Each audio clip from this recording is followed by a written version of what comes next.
ایک مشہور محدث گزرے ہیں جن کا نام ہے علی بن مدینی رحمۃ اللہ تعالی علیہ۔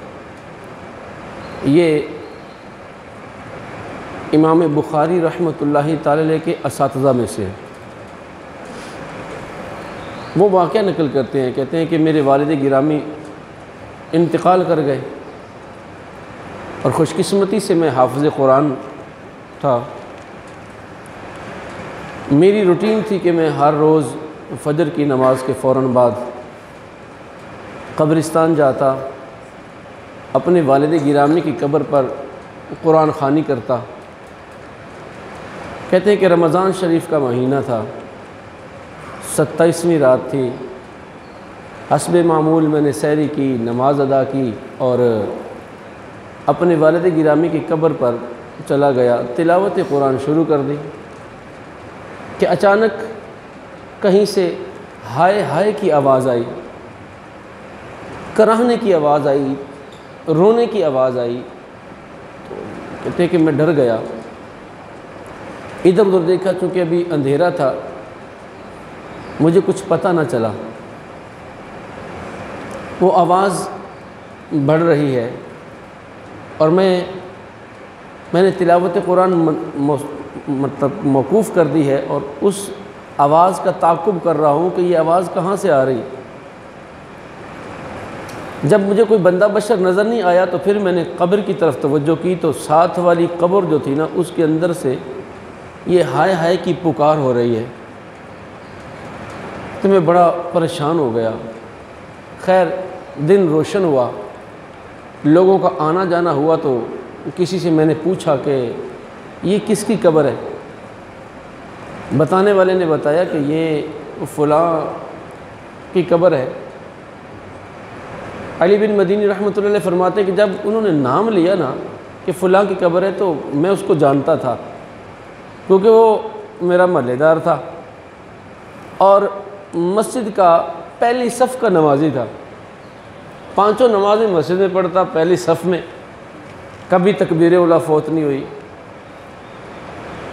حج بھی کیا ہے، تسبیح ہاتھ میں ہے، اخلاق کا اتنا اچھا ہے کہ کبھی کسی کو اونچی آواز سے بولا ہی نہیں، یعنی کہ اس کے ہاتھ، زبان، پاؤں، آنکھ سے سارے محفوظ ہیں۔ تو میں بڑا حیران ہوا کہ اتنا نیک آدمی، 5 وقتہ نمازی اور اخلاق کا اچھا آدمی، اور قبر میں اس کو عذاب ہو رہا ہے۔ جانو تو صحیح کہ کون سا اس سے کوئی ایسا گناہ ہو گیا ہو جس کی وجہ سے یہ عذاب قبر میں مبتلا ہو گیا ہے۔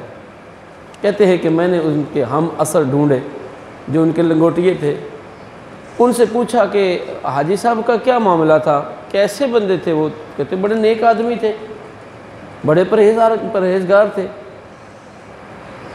کہا کہ کچھ بتائیں ان کے بارے میں، ان کا کوئی بایو ڈیٹا بتائیں۔ کہنے لگے کہ اکیلے ہی تھے، ان کا کوئی اولاد تھی نہیں، اللہ نے مال و دولت سے بھی نوازا تھا، ان کا کاروبار جو تھا وہ عروج پر تھا، لیکن پھر صاف ظاہر ہے جوانی کے بعد بڑھاپے نے آ لیا، اور بڑھاپا کمزوریوں کا جو مجموعہ ہوتا ہے۔ اب حاجی صاحب سے وہ کاروبار سنبھل نہیں رہا تھا۔ اب نفس نے مشورہ دیا کہ حاجی صاحب اب آپ سے کام تو ہوتا نہیں ہے، آگے پتہ نہیں کتنی زندگی ہے، تو کاروبار کو ختم کرو، اس کے جو پیسے ہیں وہ اپنے پاس رکھ لو اور اس کو سود پہ دینا شروع کر دو۔ بس حاجی صاحب اور کوئی کام نہیں ہے، مال تھا، مال دیتے تھے، سود آتا تھا، گھر کا نظام بھی چل رہا تھا، اور خود وہ نماز روزے سے ہی تعلق رکھتے تھے، وہاں اخلاق تھے، اس کے علاوہ ان کا کوئی کام نظر نہیں آتا۔ علی بن مدینی رحمۃ اللہ علیہ چونکہ بڑے محدث تھے، مطلب کہ اہل اللہ میں سے تھے، اہل علم میں سے تھے، فرماتے ہیں کہ بس میں جان گیا کہ یہ جو نحوست ہے جس کی وجہ سے حاجی صاحب قبر میں عذاب میں گرفتار ہیں، یہ سود ہی کی نحوست ہے۔ سود بہت بڑی لعنت ہے۔ نبی مکرم صلی اللہ تعالیٰ علیہ وآلہ وسلم نے اس کی بڑی مذمت فرمائی ہے، اور اللہ تبارک و تعالیٰ جل شانہ قرآن مجید فرقان حمید میں ارشاد فرماتا ہے سود کھانے والے کے بارے میں۔ اللہ تعالیٰ فرماتا ہے کہ سود کھانے والے کی مثال ایسے ہے کہ جیسے اس بندے کو، اس سود خور کو کسی آسیب نے چھوا اور چھو کر چھوڑ دیا، وہ مخبوط الحواس ہو گیا، یعنی کہ وہ پاگلوں جیسا ہو گیا ہے، بال بکھرے ہوئے ہیں اور ہر وقت وہ ٹینشن میں ہے، ادھر سے مال آئے، ادھر سے مال آئے، ادھر سے مال آئے، ادھر سے مال آئے۔ یہ سود خور کی جو ہے وہ اللہ تبارک و تعالیٰ نے مطلب کہ سزا بتائی ہے۔ نبی مکرم صلی اللہ تعالیٰ علیہ وآلہ وسلم نے ارشاد فرمایا کہ اللہ پاک جل شانہ نے جب مجھے معراج کروائی نا تو دو شخص آئے مجھ کو لینے کے لیے، یہ جبریل و میکائیل ہوں گے۔ کہتے ہیں کہ ہم چلے، رستے میں ایک ایسے دریا پر سے گزر ہوا جس میں پانی نہیں بلکہ خون رواں تھا، خون کا دریا تھا۔ پاس سے گزرے نا تو کیا دیکھا کہ ایک بندہ وہ اس خون کے دریا کے اندر کھڑا ہے، اور آپ کو پتہ ہے خون کی سمیل بھی ہوتی ہے، بدبو بھی ہوتی ہے اور ناقابل برداشت ہوتی ہے۔ وہ بندہ باہر نکلنا چاہتا ہے لیکن کنارے پر ایک بندہ اور کھڑا ہے، اس کے ہاتھ میں ہے پتھر۔ وہ جب بھی کنارے آتا ہے نا وہ اس کے منہ پہ پتھر مارتا ہے، اس کا منہ بھی زخمی ہوتا ہے اور وہ پیچھے پھر اسی جگہ پر ہٹ کے چلا جاتا ہے۔ تو میں نے پوچھا کہ یہ کون ہے؟ عرض کی کہ یا رسول اللہ صلی اللہ علیہ وسلم یہ وہ بدبخت ہے جو دنیا میں سود کھایا کرتا تھا۔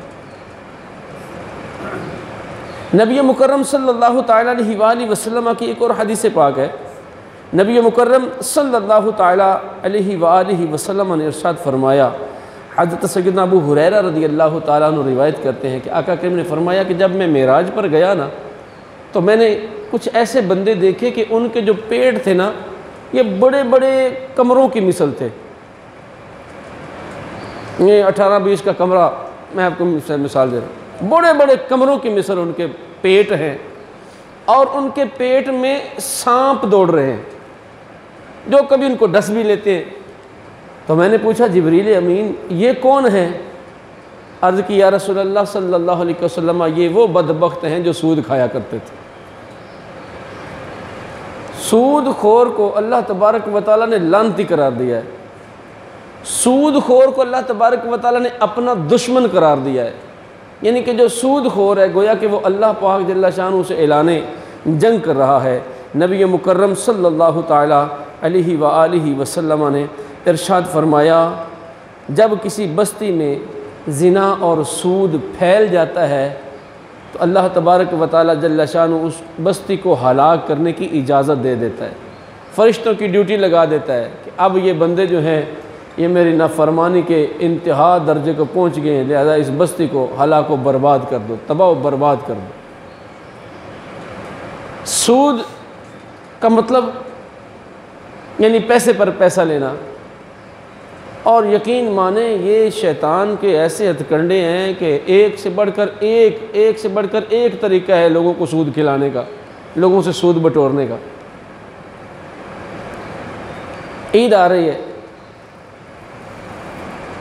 کئی جگہوں پہ ایسا ہوتا ہے کہ وہ نئے نوٹ لے کر بیٹھے ہوتے ہیں، اور ہمارا شوق ہوتا ہے کہ ہم بچوں کو نئے نوٹ سے عیدی دیں۔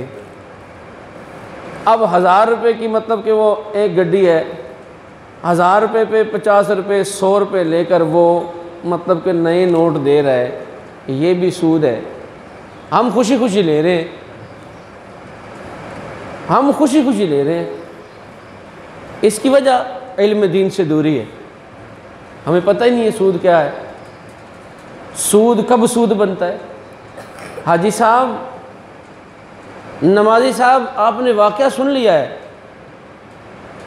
پیسہ قرض دیتے ہو اور اس پر سود لیتے ہو، یہ بہت بڑی نحوست ہے، بہت بڑی ضلالت ہے، جبکہ کسی کو بغیر سود کے قرض دینا یہ بہت بڑی سعادت ہے۔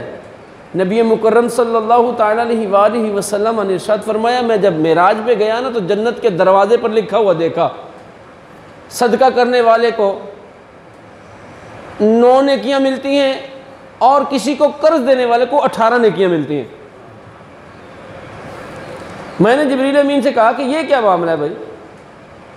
عرض کی یا رسول اللہ صلی اللہ علیہ وسلم، جو صدقہ خیرات ہے وہ بھی بندہ لے لیتا ہے جس کو حاجت نہیں ہوتی، لیکن جو بندہ خوددار ہوتا ہے، سفید پوش ہوتا ہے، وہی قرضہ لیتا ہے۔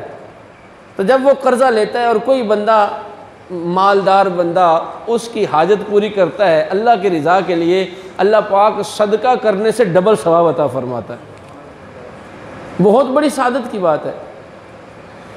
نبی مکرم شفیع معظم صلی اللہ تعالیٰ علیہ وآلہ وسلم نے ارشاد فرمایا 7 چیزوں سے بچو کہ یہ 7 چیزیں جو ہیں یہ تباہ و برباد اور ہلاک کرنے والی ہیں۔ فرمایا صحابہ کرام علیہم رضوان نے عرض کی یا رسول اللہ صلی اللہ علیہ وسلم وہ 7 چیزیں کیا ہیں؟ ارشاد فرمایا نمبر 1 شرک کرنا، اللہ کے ساتھ کسی کو شریک ٹھہرانا، اس سے بچو کہ یہ تباہ و برباد کرنے والا عمل ہے۔ نمبر 2 جادو کرنا۔ نمبر 3 کسی مسلمان کو ناحق قتل کر دینا۔ نمبر 4 سود کھانا۔ نمبر 5 یتیم کا مال کھانا۔ نمبر 6 دوران جنگ جو بندہ مقابلہ کرنے سے پیٹھ پھیر کر ڈر کر بھاگ جائے، اللہ تعالیٰ اس کو بھی تباہ و برباد اور ہلاک کر دیتا ہے۔ اور نمبر 7 جو کسی پاک دامن شادی شدہ عورت پر، نیک عورت پر تہمت لگا دیتا ہے، بدکاری کی تہمت لگا دیتا ہے، اللہ پاک اس کو بھی برباد کر دیتا ہے۔ یہ 7 چیزیں ہیں، اس سے بچنے کا آقا کریم علیہ السلام نے حکم فرمایا ہے۔ اللہ پاک جل شانہ ہمیں سود کی نحوست سے بچنا نصیب فرمائے۔ حبیب اجمی کا نام آپ نے سن رکھا ہے۔ حبیب اجمی یہ بہت بڑے سود خور کا نام ہے، لیکن اللہ جب چاہتا ہے کسی سے برائی کو دور کر دیتا ہے۔ حبیب اجمی کسی کو قرض دیتا تو اس سے مطلب کہ سود لیتا، اور سود لینے کے لیے جاتا نا، اگر وہ سود کی رقم نہ دیتا تو پھر کہتا کہ میرا ٹائم ضائع ہوا ہے بھائی، اس کا بھی تمہیں مطلب کہ جرمانہ ہوگا۔ یعنی سود پہ سود۔ اسی طرح وہ کسی سے سود وصول کرنے کے لیے گھر پہنچا تو آگے سے بیوی نکلی، اس نے کہا کہ میرا شوہر میرے گھر میں نہیں ہے اور نہ ہی میرے پاس کچھ مال ہے کہ جو میں تجھ کو دے کے ٹالوں۔ ہاں اتنا ہے کہ میں نے ایک بھیڑ ذبح کی ہے، گوشت تو ختم ہو گیا ہے، اب سری باقی ہے، اگر کہو تو یہ میں تمہیں دے دیتی ہوں۔ اس نے کہا چلو یہی دے دو۔ اس نے مطلب کہ سری لی اور گھر آ کے اپنی بیوی کو دی، کہا کہ اس کو پکاؤ۔ کہا کہاں سے پکاؤں؟ آگ جلانے کے لیے لکڑی کوئی نہیں، روٹی بنانے کے لیے آٹا کوئی نہیں۔ کہا یہ بھی میں کسی قرض دار سے لے کے آتا ہوں۔ گئے اور لے کے آ گئے۔ اسی سلسلہ میں دروازے پر کسی نے دستک دی، سائل نے سوال کیا تو آگے سے جواب پتہ کیا دیا؟ تجھے دینے کے لیے ہمارے پاس کچھ نہیں، اور اگر ہم تمہیں دے بھی دیں تو کون سا تیرا کام بن جانا ہے؟ 100 روپے 2 روپے 4 روپے سے تیرا کیا بننا ہے؟ لیکن ہم کنگال ضرور ہو جائیں گے، ہمارا مال ضرور کم ہو جائے گا۔ خیر بیوی نے ہنڈیا چولہے پہ رکھی، آگ جلائی۔ اس نے کہا اب کھانا لے بھی آؤ۔ سالن نکالنے کے لیے جب اس نے ہنڈیا میں مطلب کہ چمچ ڈالا تو گوشت کے بجائے اس پہ خون تھا، ہنڈیا خون سے بھری ہوئی ہے۔ کہا او بدبخت، آ دیکھ لے تیری کنجوسی، تیرے ظلم نے ہمیں کہیں کا نہیں چھوڑا، یہ بوٹیوں کے بجائے یہ تو خون ہے۔ جب دیکھا تو ڈر گئے، خوف خدا غالب آ گیا، فوراً توبہ کر لی، یا اللہ میں توبہ کرتا ہوں، میں سود سے توبہ کرتا ہوں۔ توبہ کر کے باہر نکلے تو رستے میں بچے کھیل رہے تھے۔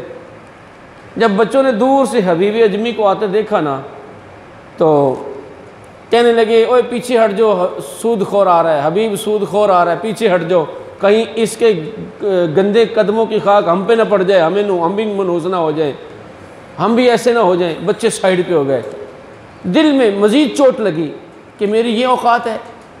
خیر پھر نیت کی اور سیدنا حسن بصری رحمۃ اللہ تعالی علیہ کی دربار میں پہنچے، جا کر ان کی بارگاہ میں ان کے دست حق پرست پر سچی توبہ کی، پھر سچی توبہ کی، اور جب توبہ کر کے واپس لوٹے نا، اسی راستے پہ واپس آ رہے ہیں، اور وہ بچے جو پہلے کہہ رہے تھے پیچھے ہٹ جاؤ حبیب سود خور آ رہا ہے، اب وہ بچے کہہ رہے تھے پیچھے ہٹ جاؤ پیچھے ہٹ جاؤ، اللہ کا بندہ حبیب آ رہا ہے، کہیں ایسا نہ ہو کہ ہمارے قدموں کی خاک اس پر پڑ جائے اور بے ادبی نہ ہو جائے۔ حبیب اجمی کی آنکھوں سے آنسو جاری ہیں اور کہہ رہے ہیں کہ مالک تیری کیا بات ہے، ابھی تھوڑی دیر یہاں سے گزرا تھا، مردود تھا، اب واپس لوٹا ہوں، تیری بارگاہ میں توبہ کی ہے، اب تیری بارگاہ میں مقبول ہو گیا ہوں، تیری بارگاہ میں مقبول بندہ بن گیا ہوں۔ اللہ اکبر، آپ نے سچی توبہ کی، اور رستے میں نا ایک بندہ جو قرض دار تھا، جس سے قرض لینا تھا، اس نے دیکھا تو اس نے دوڑ لگا دی۔ آپ نے فرمایا رک جا، اب تجھے بھاگنے کی حاجت نہیں ہے، اب مجھے بھاگنے کی حاجت ہے کہ میں تو اتنا گناہ گار ہوں، کہیں میری وجہ سے تجھ پہ بھی عذاب نہ آ جائے، میں نے تجھے قرض بھی معاف کیا، میں نے تجھے سود بھی معاف کیا، سب کو معاف کر دیا سر، جو دیا تھا سب کچھ اللہ کی راہ میں لوٹا دیا، اور پھر کیا کیا، ایک سائیڈ پہ جو ہے ایک کمرہ بنا لیا، ایک جھونپڑا بنا لیا، دن میں کیا کرتے کہ روزہ رکھتے، حضرت حسن بصری رحمۃ اللہ تعالی علیہ کی بارگاہ میں جاتے، علم دین حاصل کرتے، ساری رات رب کی عبادت کرتے، روتے ہوئے رات گزار دیتے، توبہ کرتے ہوئے رات گزار دیتے، اللہ پاک جل شانہ نے ان کو ولایت کا درجہ عطا فرما دیا۔ سود کو چھوڑو یار، اللہ کے قریب ہو جاؤ۔ اگر کوئی ایسا اس مصیبت میں مبتلا ہے تو اس کو سچی توبہ کر لینی چاہیے۔ دنیا کا مال دنیا میں رہ جانا ہے، پتہ نہیں لگنا، حاجی صاحب، چودھری صاحب، راجہ صاحب، پتہ بھی نہیں لگنا، ادھر آنکھیں بند ہونی ہیں، مال کسی کا اور ہو جانا ہے، حساب میرا قبر میں ہونا شروع ہو جانا ہے۔ تو کہیں ایسا نہ ہو کہ قبر سے آؤ بکا، اور کوئی اللہ کا ولی اب ایسا ہے بھی کوئی نہیں ہمارے نزدیک کہ جو ہماری قبر میں آؤ بکا سن کے ہمارے لیے مغفرت کی دعا کر دے گا۔ کہیں ایسا نہ ہو کہ اللہ کے عذاب میں گرفتار ہو جائے۔ سود بہت بڑی لعنت ہے، اللہ تعالی ہر مسلمان کو سود سے محفوظ فرمائے، آمین بجاہ النبی الامین صلی اللہ علیہ وسلم۔